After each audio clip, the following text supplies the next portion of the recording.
এবেকে হাসপাতালের সামনে আছেন সহকর্মী ইফতেখার রেজা। সরাসরি চলে যাচ্ছি তার কাছে।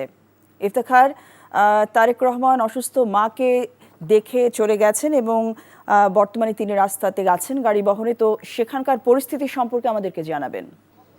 ধন্যবাদ জসিন্তা। এখানে মূলত ঠিক 2 থেকে আড়াই মিনিট আগেই বিএনপির ভারপ্রাপ্ত চেয়ারম্যান তারেক রহমান এভারকেয়ার হাসপাতাল থেকে বেরিয়ে গেছেন এবং তিনি যে লাল সবুজের গাড়িতে করে এসেছিলেন এয়ারপোর্ট থেকে, মূলত সেই গাড়িতে করেই গেছেন এবং তার সাথে দলের নেতাকর্মী এবং স্থায়ী কমিটির কয়েকজন সদস্যও ছিল।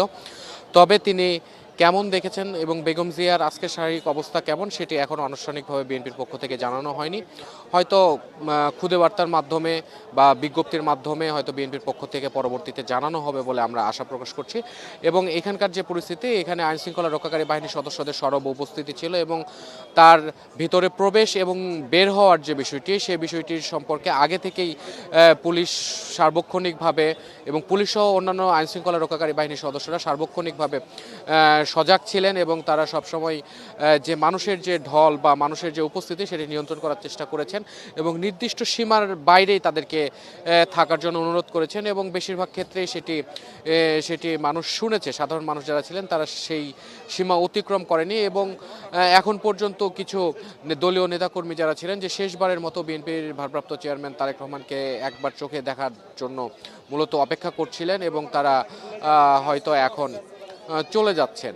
তো আর এর আগে মূলত ৩৬ জুলাই এক্সপ্রেস ওয়েতে মূলত পূর্বাচল এলাকায় বিএনপির ভারপ্রাপ্ত চেয়ারম্যান দেশবাসীর সাথে এবং দলীয় নেতাকর্মী যারা ছিলেন তারা তাদের সাথে শুভেচ্ছা বিনিময় করেছেন এবং শুভেচ্ছা বিনিময়ের মাধ্যমে দেশবাসীকে সতর্ক থাকতে বলেছেন যাতে কোনো ধরনের কোনো ষড়যন্ত্র বা অন্যান্য কোনো কিছুর ফাঁদে বা উত্তেজনা, ষড়যন্ত্রমূলক যে কোনো ধরনের দেশে উত্তেজনার মাঝে যাতে জনগণ পা না দেয় বা দলীয় নেতাকর্মী যাতে পা না দেয় সে বিষয়ে তিনি সতর্ক করেছেন এবং তার একটি মহাপরিকল্পনা রয়েছে দেশকে ঘিরে, দেশের গণতন্ত্রকে ঘিরে, সেই কথাটি তিনি জানিয়েছেন। হয়তো সেটি সময় গড়াবার সাথে সাথে দেশবাসীর সামনে তিনি তা উপস্থাপন করবেন এবং তিনি এই মুহূর্তে হাসপাতাল ত্যাগ করেছেন এবং তিনি গুলশানের যে বাসভবন তার জন্য ঠিক করা হয়েছে ঠিক ফিরোজার পাশেই, সেই বাসভবনে তিনি গিয়ে উঠবেন এবং সেখানেই অবস্থান করবেন তার পরিবার নিয়ে। এখন পর্যন্ত আমরা এতটুকুই জানি। দর্শক, এই মুহূর্তে গাড়ি বহরে আছেন নাজিবুর রহমান। আমরা সরাসরি যুক্ত হচ্ছি নাজিবুর রহমানের সাথে। নাজিবুর, তারেক রহমানের গাড়ি বহর নিয়ে আপনার কাছে কি তথ্য আছে সেটি আমাদেরকে জানাবেন। আসার উদ্দেশ্যে রওনা হয়েছেন।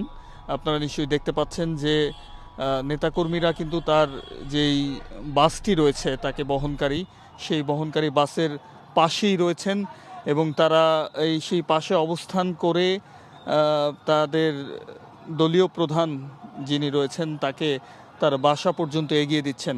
গুলশান এভিনিউর যেই বাসভবনটি তার জন্য তৈরি করা হয়েছে 196 নম্বর বাসার, সেই বাসায় কিন্তু তিনি উঠবেন। বর্তমানে তিনি আছেন বসুন্ধরা আবাসিক এলাকার যেই সড়কটি, সেই বসুন্ধরা আবাসিক এলাকার সড়ক ধরেই কিন্তু তিনি এই এলাকা থেকে বের হচ্ছেন এবং 300 ফিট হয়ে তিনি গুলশান এলাকায় ঢুকবেন, এমনটি আমরা জানতে পেরেছি এখনো পর্যন্ত। এবং আপনারা নিশ্চয়ই দেখতে পাচ্ছেন যে পেছনে যেই গাড়িবহর, সেই গাড়িবহরটি কিন্তু অত্যন্ত দীর্ঘ এবং সেখানে আইন শৃঙ্খলা বাহিনীর সদস্যরা রয়েছেন, সেই সাথে বিএনপি নেতাকর্মীরাও রয়েছেন এবং তার পেছনেই বিএনপির ভারপ্রাপ্ত চেয়ারম্যান তারেক রহমানের যে গাড়িবহর সেটি রয়েছে এবং তার সাথে রয়েছেন তার পরিবারের সদস্যরা। পরিবারের সদস্যদের নিয়েই তিনি গুলশানের দিকে রওনা হয়েছেন কিছুক্ষণ আগে। এখনো পর্যন্ত তিনি বসুন্ধরা আবাসিক এলাকায় অবস্থান করছেন এবং গুলশান এভিনিউর যেই বাসায় তিনি উঠবেন সেটি কিন্তু পুরোপুরি প্রস্তুত করা হয়েছে গত কয়েক মাস ধরে এবং এই বাসার পাশেই রয়েছে বিএনপি চেয়ারপারসনের যেই বাসভবন ফিরোজা, সেই বাসার পাশেই তারেক রহমানের তার পরিবার নিয়ে বসবাসের কথা রয়েছে এবং তিনি দীর্ঘ 17 বছর পর তার এই প্রত্যাবর্তনের পর তিনি নতুন করে আবার এই বাসভবনই উঠবেন, এমনটি আমরা জানতে পেরেছি। এবং একই সঙ্গে গুলশানে চেয়ারপারসনের কার্যালয়ের তারেক রহমানের জন্য যেই আলাদা একটি চেম্বারও তৈরি করা হয়েছে।